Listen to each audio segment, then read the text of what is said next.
We would like to share the following video to introduce you to Waters Life Kenya.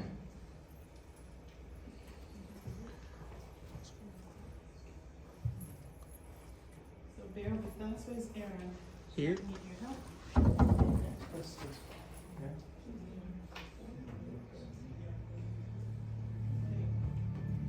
Helping communities have clean water has so many positive benefits.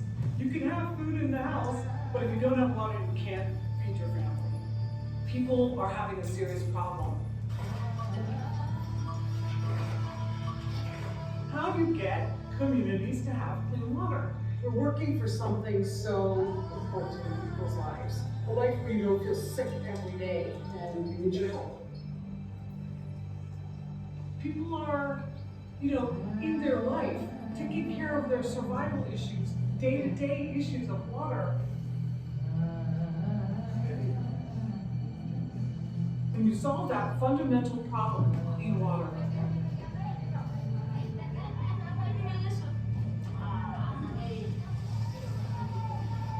People can transform.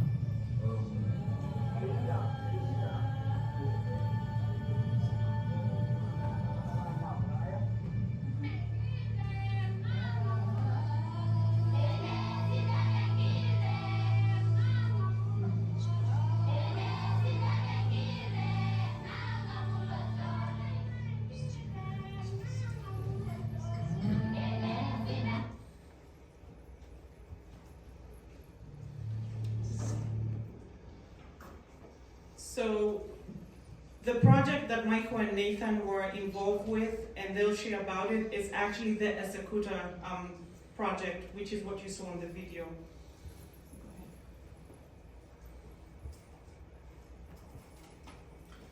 Phase one, Waters Life Kenya completed a borehole project in Esukuta in 2016.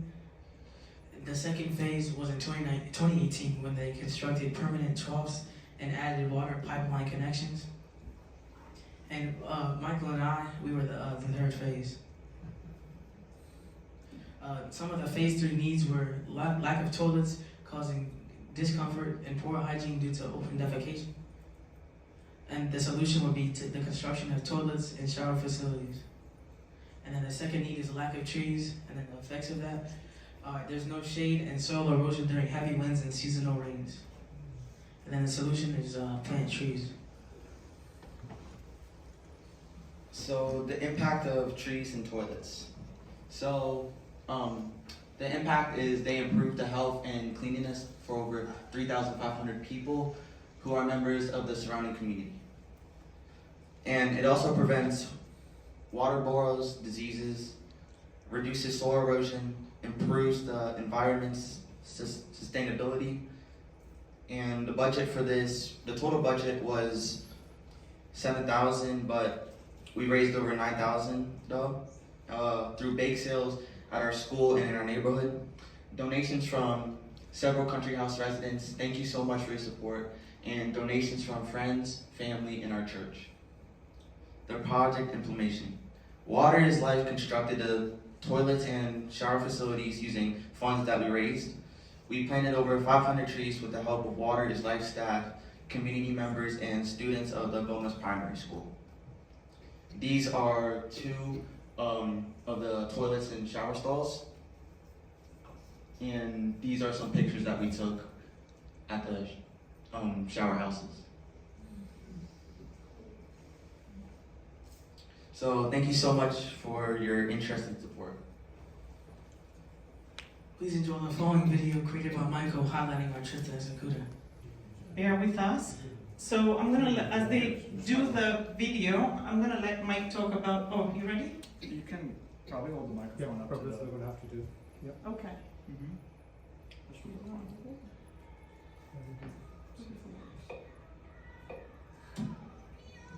gotta be closer.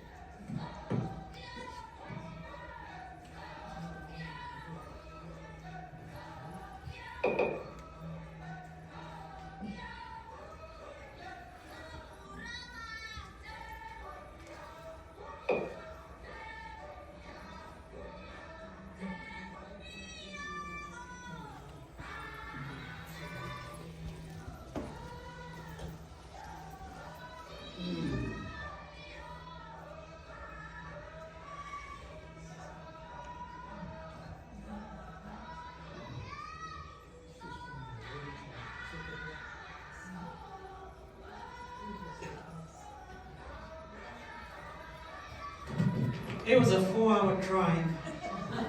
No roads, it was very bumpy. In some of the areas that we actually drove through, there were dried riverbeds. So you can imagine if it had rained, the roads would actually be impassable.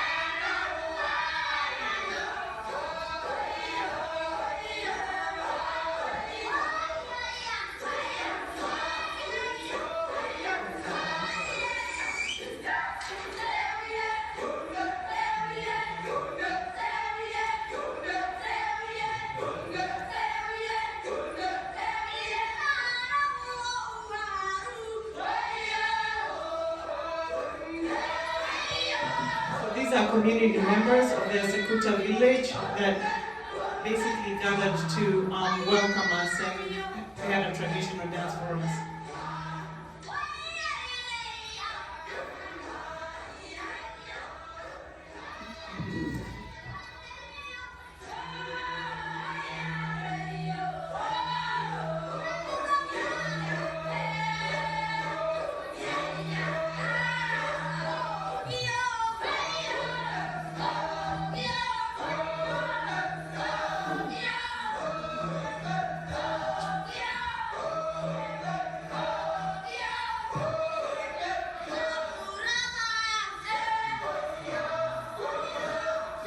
That's actually Mike's sister. She had traveled from London to support her nephews. So it was awesome to have her. That's Joyce Tanyan.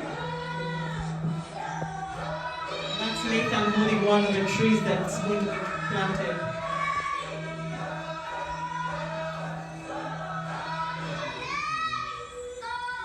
It was very, very dry. They have not had rains for over 3 years, so they're in a severe drought.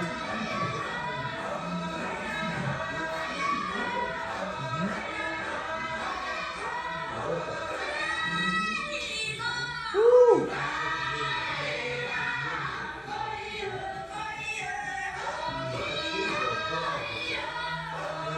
Eating pizzas and hamburgers does help.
dry that area is. Not a single tree in the field. That's in the primary school, the Bomas.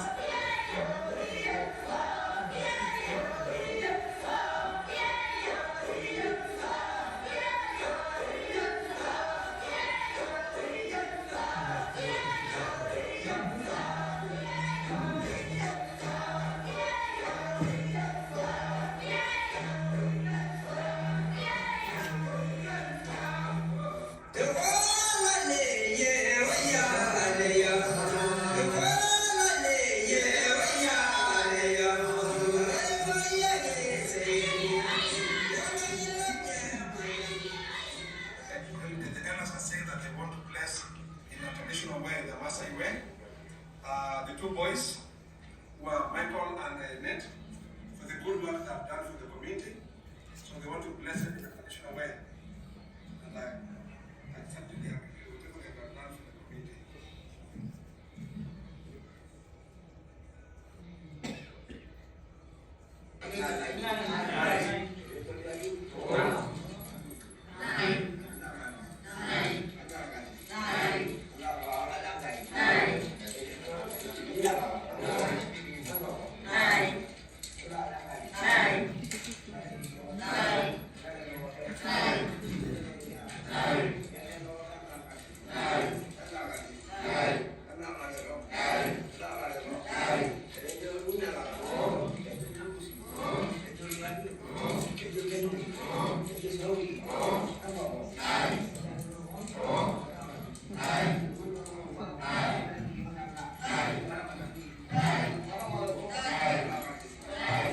So the Maasai elders are basically praying for blessings from the gods that Nathan and Michael may be blessed.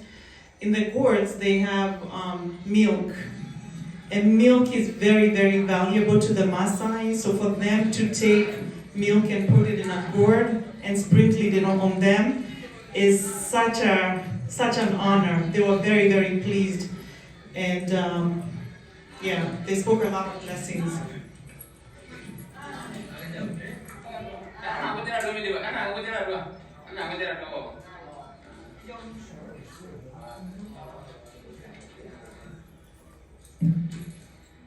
They're blessing the toilet and the shower stone. It's a big latrine.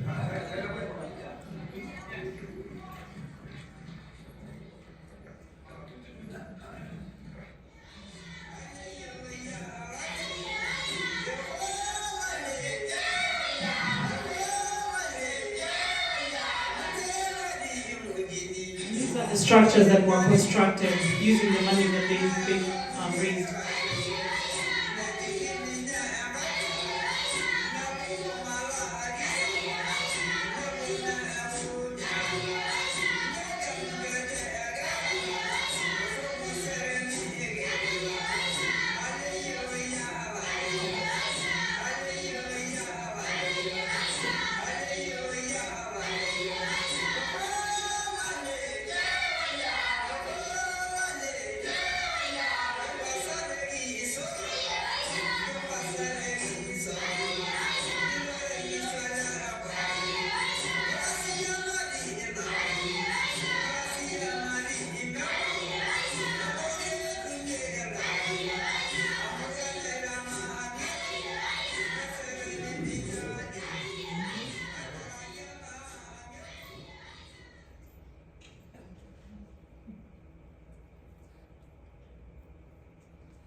looking forward to see this very beautiful development tomorrow.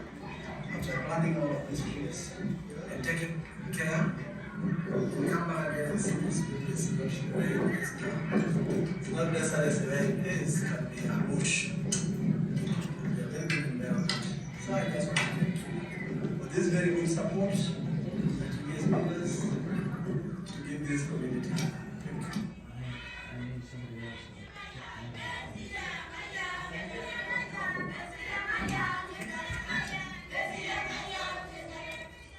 Thank you. How many trees have you planted?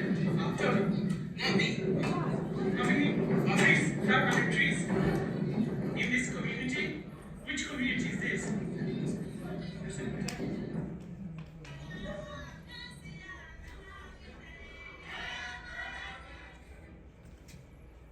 All right, let's give it up for Michael for putting the video together.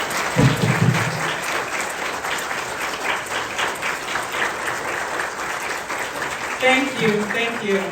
So you all are probably wondering how are they going to sustain the trees. So I'm going to invite Michael, my husband, and he can talk a little bit about what the next steps are and how they're going to care for the trees. Oh, many of the lights. Okay, as I begin, a couple of things I'd just like to point out about the video. I don't know if you realized, but what was different about the community that is not normal in a normal zone? One thing that we realized was that there were no middle-aged men in the community. Who'll guess why? No middle-aged men. The only men who were there were either the kids or the older generation. The middle-aged group was not there. We got to ask why, and we were told the men were out herding the cattle. And so they were, yeah. Where's the clean water come from? So it's a bowl that Water is Life has drilled right by the school. And so that becomes a magnet that attracts everybody else in the community to come. But the men, unfortunately, have to travel distances to take the cattle to drink water. And that's why Water is Life went a step ahead and started making traps, water traps for the animals to see if they can keep the men local. Because they realized that either the women are no longer there, they're just left by themselves with the kids, and they need to keep the men home, which again is very important for the community to thrive. Okay? Another thing that we got to realize was that it was so dry that one day we went and took that evening, one of the days that we went to take a shower, when we looked at the water, the place where we were staying, we looked at the water and it was all brown because of the dirt that was on us, just a couple of hours out there. So the community really depends on the water that Water is Life actually provides for them. And in one of the days that we were there was actually a lady who had two, were they 10-liter, the yellow containers? She actually had two of them on her back, and she was busy pushing one with her foot. When we asked her, she had traveled 7 kilometers to come get water, and she was going to walk another 7 kilometers out. So you can see how vital water is to some of this community. Some of the kids had containers that they were carrying water back to their respective homes after class for them to have something. And so some of the things that Nathan and Michael did, especially building the bathrooms, it became, for me personally, it became an eye-opener for me, because for them, water is, it actually is life. They cannot afford to even waste a single drop of water. So for them, taking showers or taking baths, surviving and taking a shower, it's a no-brainer. I better forgo showering as long as I have water to drink. And that's why now for us, for the boys to build the bathrooms and the shower stalls at where the water well is became very important, because they can't get water, they also have a chance to get showers right there. And so it was a combined effort of so many things that gelled together at just the right time.